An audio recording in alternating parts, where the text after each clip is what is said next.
Greetings, everyone. Pete Pardo here from Sea of Tranquility. Welcome to another edition of Ranking the Albums.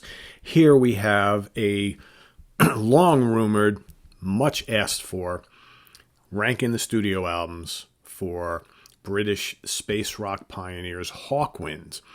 All right, so as I've advertised over the last couple of days, I wasn't quite sure how I wanted to tackle the catalog of Hawkwind because they've got like a million albums. No, they don't have a million. They've got like 30 studio albums, a plethora of EPs and live albums, so much stuff. So what I decided to do, because I don't have the entire catalog, I have a good chunk of them. If they've got like 30 studio releases, I probably have like maybe 22 or thereabouts, right?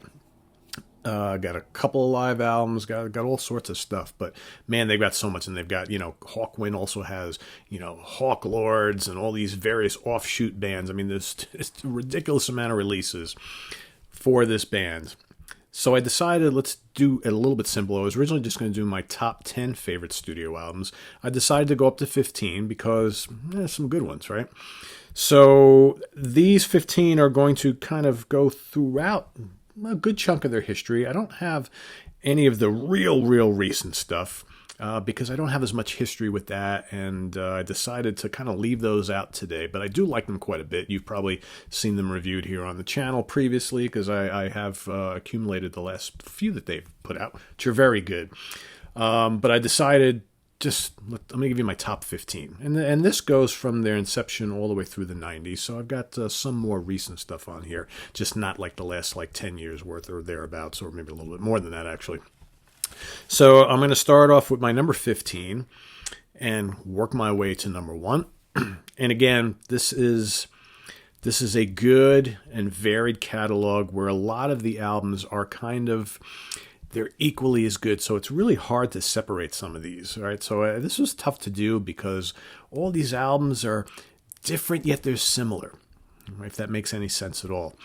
Hawkwind albums have, all of them, most of them have like a certain kind of feel to them, and while they're all very different from each other, they're all kind of similar also. Again, that may not make a lot of sense to some people, but unless you really listen to Hawkwind, I think you kind of understand what I'm talking about. So first off, I'm going to start. My number 15 is going to be from 1990. I'm going to go with Space Bandits. Excuse me. Allergies are creeping up on me today. So again, 1990, very cool album cover there. Some very strong tracks on here. Ship of Dreams, TV Suicide, Out of the Shadows, Black Elk Speaks. Good stuff. And we'll get to it towards the end of the video, but like a million different people have been in this band. You've got like the mainstay, Dave Brock, okay, main songwriter, vocalist, and guitar player, but there are just so many other people. Nick Turner, Hugh Lloyd Langton. I mean, we'll get to them. All right, towards the end, I'll just kind of read off the current lineup and some of the major guys who have been in this band over the years. All right, next up from 1982. Gonna go Church of Hawkwind. This is a very cool album. The early 80s started to see like a shift to more kind of electronic music, and then they started to like incorporate some almost like a new wave of British heavy metal stuff, a little more heavier stuff into their music throughout the 80s and the 90s. So a little different, still space rock, but a little bit different from their 70s material. This has the very cool Star Cannibal, the Phenomenon of Luminosity, The Church, all right, Joker at the Gate, Angel Voices. Some cool stuff here. Really, I like some of the 80s stuff has some really cool use of synths and sequencers and things. I really like the keyboard effects that they went with, and you got these heavy riffs and just really different stuff. There's no band like Hawkwind. It took me a long time to get into these guys, by the way. It took me a long time. But finally, I think by like the early mid-90s, I was finally like, yeah, you know what? I think I can appreciate what these guys are doing. Number 13, I'm going to go from 1982, Choose Your Masks. Another very cool album cover. 2-disc set here. Got this particular one, got the album remastered and then all sorts of unreleased session stuff and alternate mixes. You got to love some of these reissues, give you all this bonus stuff. But from the main album, you got the title track is very cool. Utopia, Silver Machine. They have redone that song so many times throughout their career. Void City. All right, Waiting for Tomorrow. Dream Worker. Good stuff. Good textures, good kind of atmosphere on that one. Next up, from 1979, I'm going to go with PXR5. Got some studio and live tracks on here. Death Trap, Jack of Shadows, Lifeform, The Mighty Robot, High Rise, title track. Good stuff. This, the 70s stuff is pretty special. Pretty cool. Next up, 1981, number 11, Sonic Attack. Another cool album cover. I almost wore this shirt today because I do have a shirt like this as well. Here, this reissue, also 2 discs, bonus tracks, live stuff, all sorts of alternate takes. But on the main album, you got the title track, Sonic Attack, one of their classic songs, from a little bit later in their catalog. Virgin of the World, Angels of Death, Living on a Knife Edge, Disintegration, Street of Fear. Top to bottom, pretty damn solid, I think. Coming in at number 10, I'm going to go with the first ever Hawkwind album that I ever got. All right.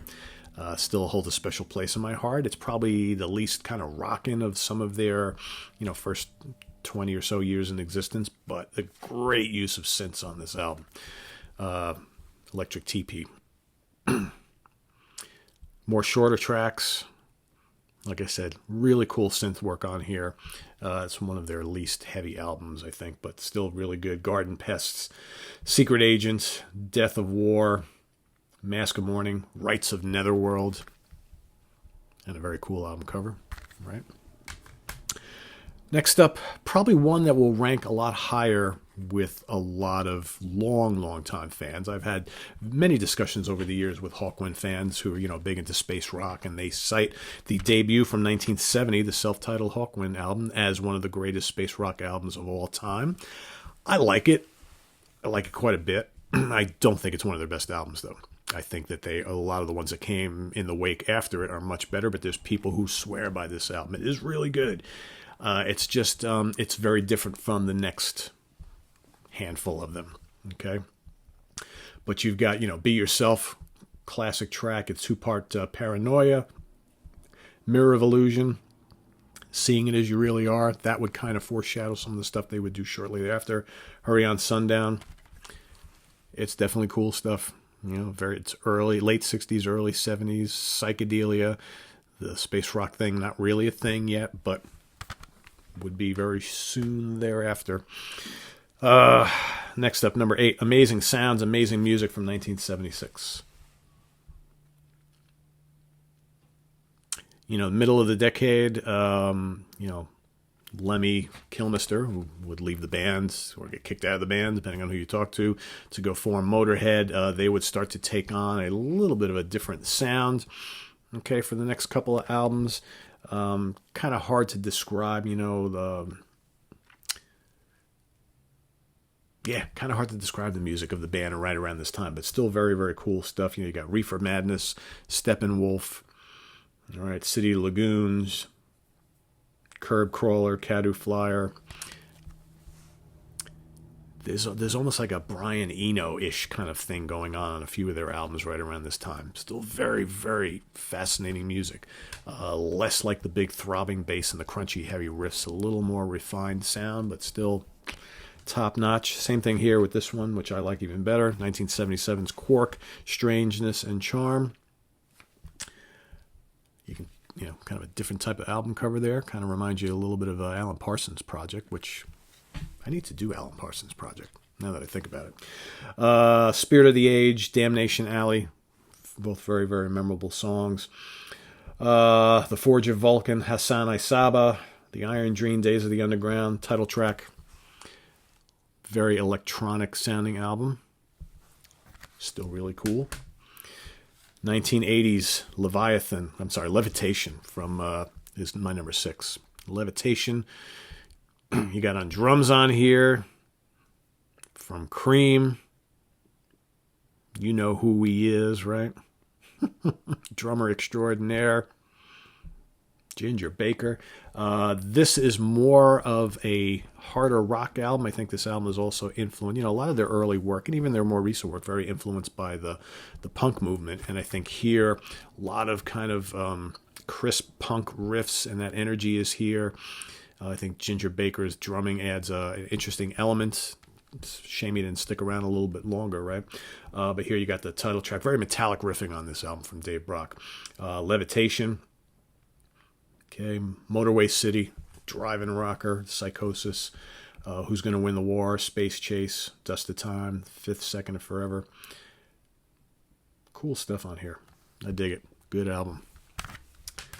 Coming in at number 5. This almost made it a little higher. This is probably my favorite album from the 80s, The Chronicles of the Black Sword. This is actually the second Hawkwind album I ever picked up.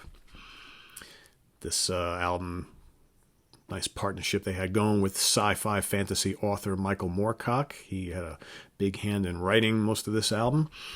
Song of the Swords. This is much more of like a kind of hard rock metal album almost. All right. Elric the Enchanter, of course, Elric, a character created from Michael Moorcock. Needle Gun, one of my favorite Hawkwind tunes. Very catchy, very heavy. Sleep of a Thousand Tears, Horn of Destiny, Shadegate, The Sea King, lots of good stuff on here. Very concept-ish. Definitely one of Hawkwind's more straight rockin' albums. Okay, if you like that sort of thing a little bit better. Number 4 from 1971, I'm going to go In Search of Space. For me, we talked about the self-titled debut from a year earlier before. I think this is the album where the Hawkwind sound really, really came about. There's some classics on here. You got the lengthy 15-minute plus You Shouldn't Do That. Classic. Even probably better on Space Ritual, the live album, which most people, cite as the best Hawkwind album. It's a terrific double live album, right? You're Only Dreaming, Master of the Universe is on here as well. Another classic Hawkwind track. Okay. Children of the Sun. We Took the Wrong Step years ago. Adjust Me, Very cool album. A groundbreaking album in the history of space rock. Might rank higher for some people. I love it. I think that the top, kind of 5 for me are just the best Hawkwind, easily. The order could change a little bit here and there. I think but just these are just the best. 1972's Do Re Mi Fa Sol La Ti Do from, like I said, 1972 comes in at number 3. Another groundbreaking, essential Hawkwind album. Okay, here you got their epic Brainstorm. Another classic Hawkwind track. Space is Deep. You got Lord of Light. Okay, Down Through the Night. Time We Left This World Together, a fantastic song, another one of my favorites. It's one of those, like some of the Hawkwind stuff is very repetitive. Like the verses and the vocals are just, and the rhythms, very repetitive, lengthy, very throbbing bass and, vocal lines that just kind of repeat themselves. But it's just like intoxicating and type of music that just kind of gets into your brain and just forces you into this weird state. That's kind of like the music of Hawkwind. That's what it does to you. And then The Watcher.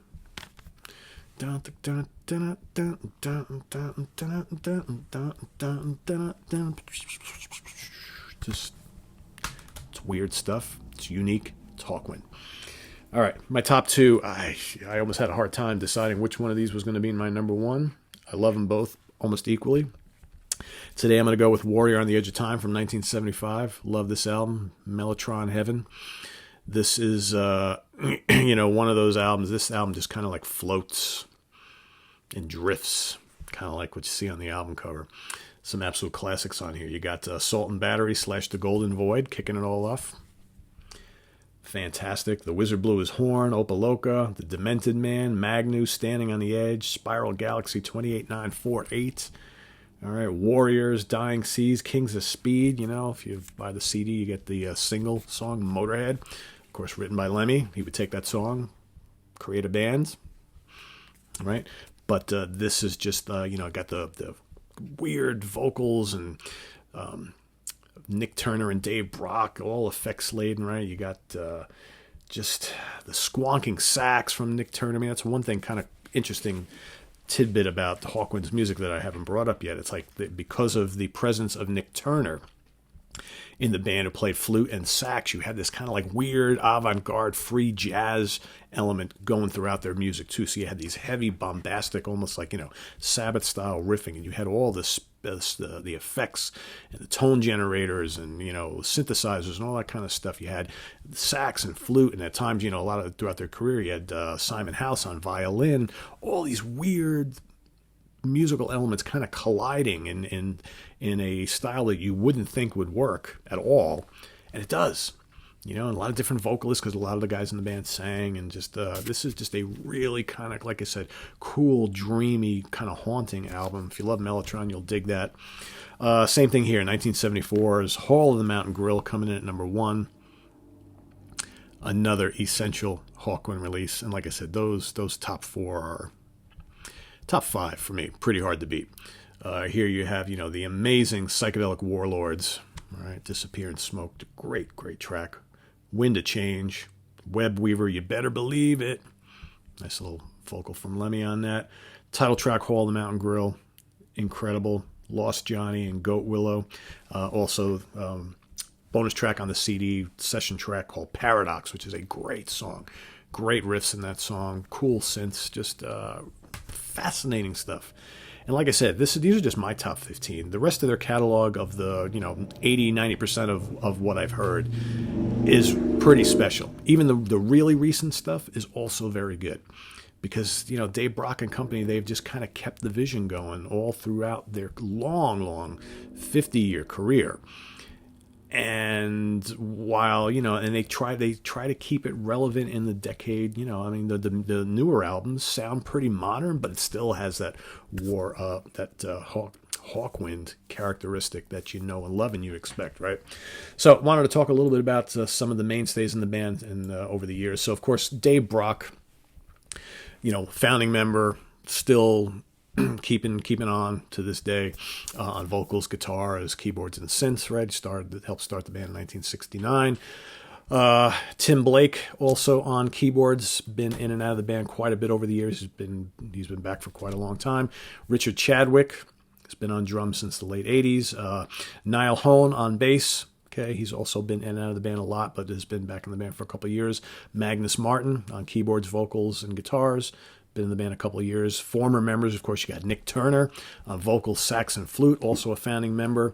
Was in the band for roughly about 7 years or so, and then rejoined for a couple of years. And since he's been doing like his own version of Hawkwind, Nick Turner's Hawkwind, or Nick Turner's this, Nick Turner's that. But very, very integral part of the whole like British space rock scene. Okay, Dick Mick on audio generators, okay, passed away a couple of years ago, but he was an integral part of their early sound.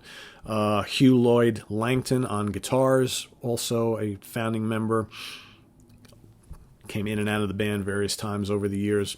Del Detmar, synths and keyboards, very important to the early part of their career. Simon King, drums, 1971 to 80, okay, very important part of their sound early on. I mentioned Ian Kilmister, otherwise known as Lemmy, bass and vocals, 1971, 1975. Simon House, I also mentioned earlier, on keyboards, synths, and violin, various times in and out of the band. Harvey Bainbridge on bass, keyboards, and synths, another guy who's been in and out of the band. I mentioned Ginger Baker before, Keith Hale, Adrian Shaw, all sorts of guys. Ron Tree, vocals and bass, 90s or into the early 2000s. Arthur Brown, Crazy World of Arthur Brown, even had a short spell in the band early part of the 2000s. Way more guys than that. Alan Davey, another bass player who spent quite a bit of time in the band. A lot more than that. So many different musicians have come in and out of Hawkwind over the years. So their alumni list is absolutely astronomical. And their discography is pretty astronomical as well. But if you're new to the band, hopefully you have a handful or so releases here that you should check out. I probably would suggest to anybody who has never heard Hawkwind before, a great place to start if you want to hear like a cross-section of some of their best tracks in a live environment from the early part of their career, to check out the Space Ritual double live album. It's a great place to start. It's like I said, when I finally decided that I was going to really dive into this band, 15, 20, 30 years ago, whatever it was, that was one of the first things I got as well after the Electric TP thing. Electric TP and Chronicles of the Black Sword were the first things I had gotten, but then I went and got Space Ritual so I can kind of get a grasp for the early stuff, and that just opened me up to everything else. So you might want to do the same. But otherwise, my top 5, Hall of the Mountain Grill, Warrior on the Edge of Time, Do Re Mi Fa Sol La Tito, In Search of Space, and Chronicles of the Black Sword. Hard to beat those, right? Levitation, Quark, Strangeness and Charm, Astounding Sounds, Amazing Music, Hawkwind, Electric TP, Sonic Attack, PXR5, Choose Your Masks, Church of Hawkwind, and Space Bandits rounds up my top 15. So there you have it, ranking my favorite 15 studio albums from Hawkwind. Curious to see which ones you guys are into, so you can put that down in the comments below. All right. Visit us on the web at www.seatranquility.org. We're on Facebook, we're on Twitter, of course, we're here on YouTube all the damn time. Coming up later this afternoon, Steve Keeler and Brian Slagle guesting for a top 10 song show of King Diamond. You don't want to miss it. So till then, see you soon. See you tomorrow morning as well. Take care. Bye-bye.